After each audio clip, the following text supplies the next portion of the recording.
Berakhot 17a. Let's see. Started from, may it be your will. Okay. After his prayer, Rav Safra said the following. May it be your will, Lord our God, that you establish peace in the heavenly entourage, Pamalia, of angels, each of whom ministers to a specific nation, Daniel 10, and whose infighting causes war on earth, and in the earthly entourage, the sages, and among the disciples engaged in the study of your Torah, whether they engage in its study for its own sake or not for its own sake, and all those engaged in Torah study not for its own sake.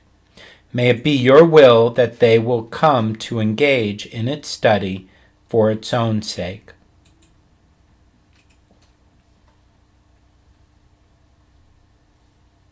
After his prayer, Rabbi Alexandri said the following. May it be your will, Lord our God, that you station us in a lighted corner and not in a darkened corner. And do not let our hearts become faint, nor our eyes dim. Some say that this was the prayer that Rav Hamnuna would recite, and that after Rabbi Alexandri prayed, he would say the following. Master of the universe, it is revealed and known before you that our will is to perform your will. And what prevents us? On the one hand, the yeast in the dough, the evil inclination that is within every person, and the subjugation to the kingdoms on the other. May it be your will that you will deliver us from their hands of both the evil inclination and the foreign kingdoms, so that we may return to perform the edicts of your will with a perfect heart.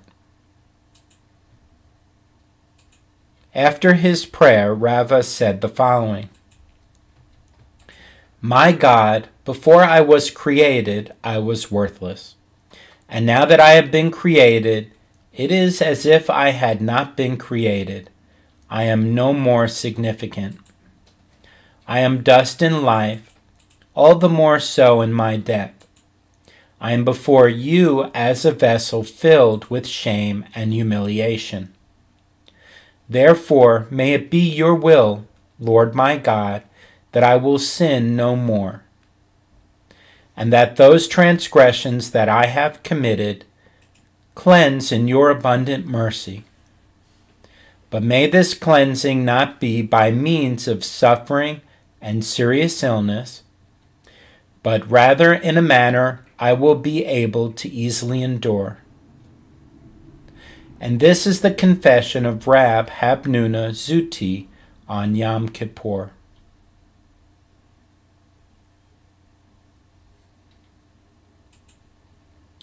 When Mar, the son of Ravina, would conclude his prayer, he said the following.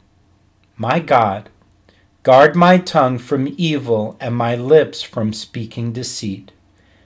To those who curse me, let my soul be silent, and may my soul be like dust to all.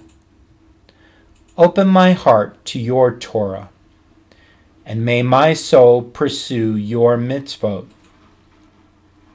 And save me from a bad mishap, from the evil inclination, from a bad woman, and from all evils that suddenly come upon the world, and all who plan evil against me. Swiftly thwart their counsel and frustrate their plans. May the words of my mouth and the meditation of my heart find favor before you, Lord, my rock and my redeemer.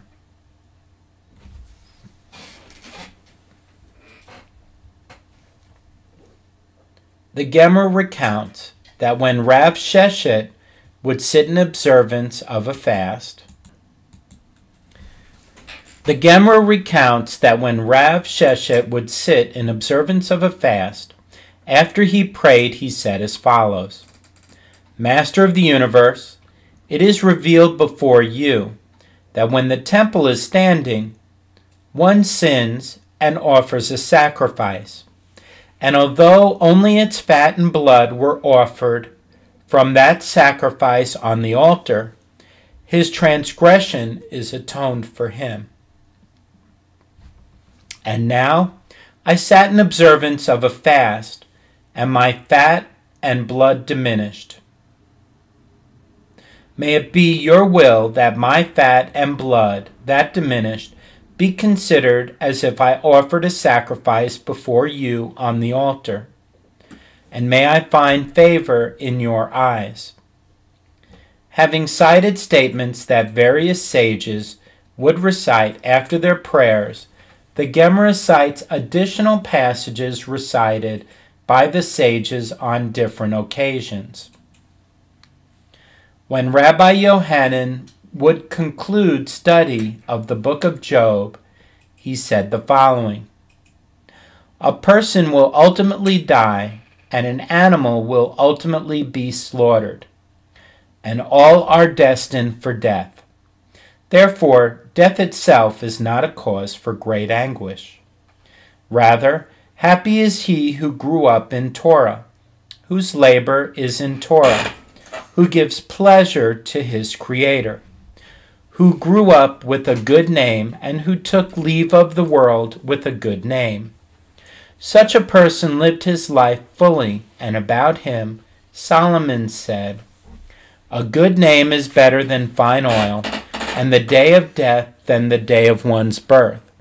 Ecclesiastes 7:1. One who was faultless in life reaches the day of his death on a higher level than he was at the outset. Rabbi Meir was wont to say the following idiom: Study with all your heart and with all your soul to know my ways, and to be diligent at the doors of my Torah. Keep my Torah in your heart, and fear of me should be before your eyes.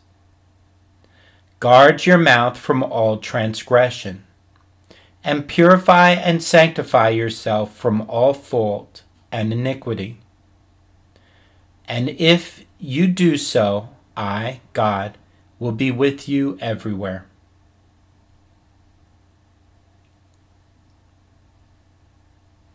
The sages in Yavne were wont to say, I who learn Torah am God's creature, and my counterpart who engages in other labor is God's creature. My work is in the city, and his work is in the field. I rise early for my work, and he rises early for his work. And just as he does not presume to perform my work, so I do not presume to perform his work. Lest you say I engage in Torah study a lot, while he only engages in Torah study a little. So I am better than he. It has already been taught, one who brings a substantial sacrifice and one who brings a meager sacrifice have equal merit, as long as he directs his heart towards heaven. Rav Hai Gaon, a Rook.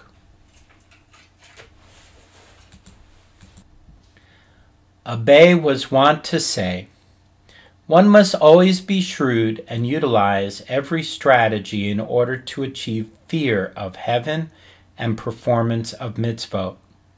One must fulfill the verse. A soft answer turns away wrath. Proverbs 15, verse 1.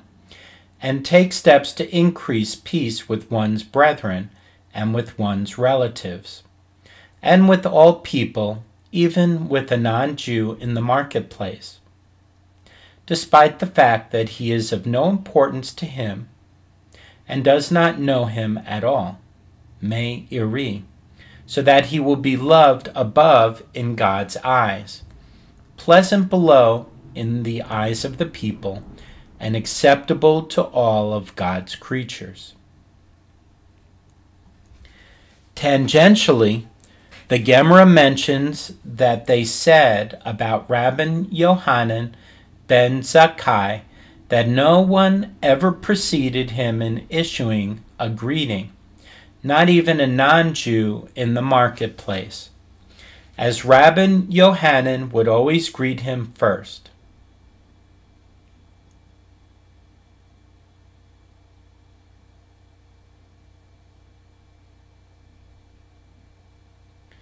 Rava was wont to say, the objective of Torah wisdom is to achieve repentance and good deeds.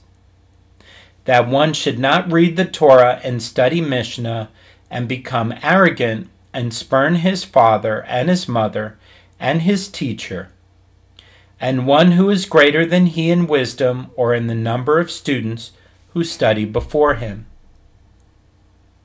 As it is stated, the beginning of wisdom is fear of the Lord. A good understanding have all who fulfill them. Psalms 111, verse 10. It is not stated simply, all who fulfill, but rather, all who fulfill them.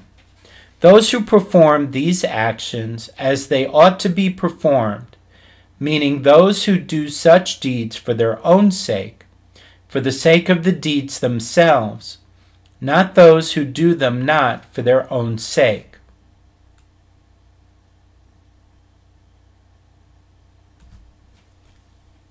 Rava continued, one who does them not for their own sake, it would have been preferable for him had he not been created.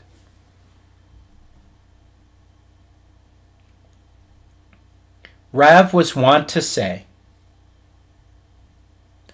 the world to come is not like this world.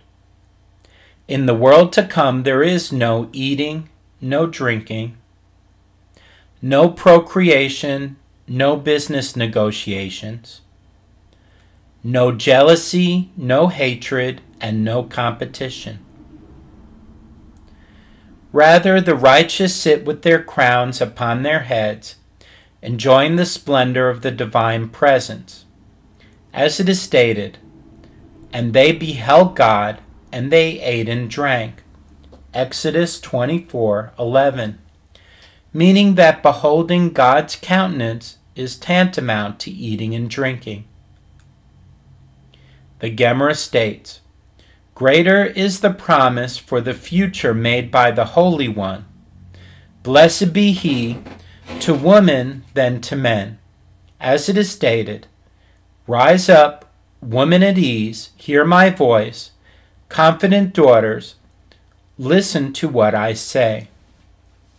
Isaiah 32:9. This promise of ease and confidence is not given to men.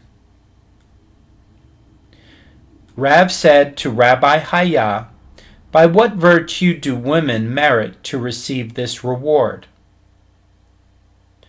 Rabbi Hayah answered, they merit this reward for bringing their children to read the Torah in the synagogue, and for sending their husbands to study Mishnah in the study hall, and for waiting for their husbands until they return from the study hall.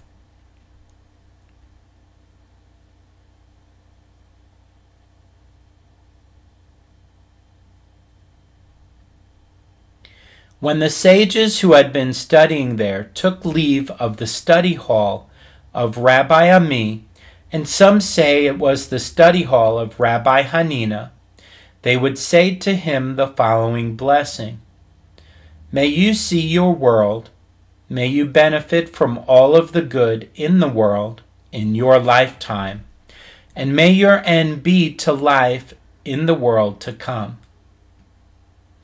And may your hope be sustained for many generations.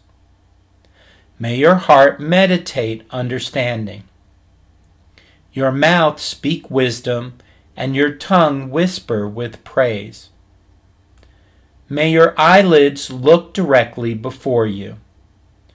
Your eyes shine in the light of Torah, and your face radiate like the brightness of the firmament. May your lips express knowledge, your kidneys rejoice in the upright, and your feet run to hear the words of the Ancient of Days, God. See Daniel 7.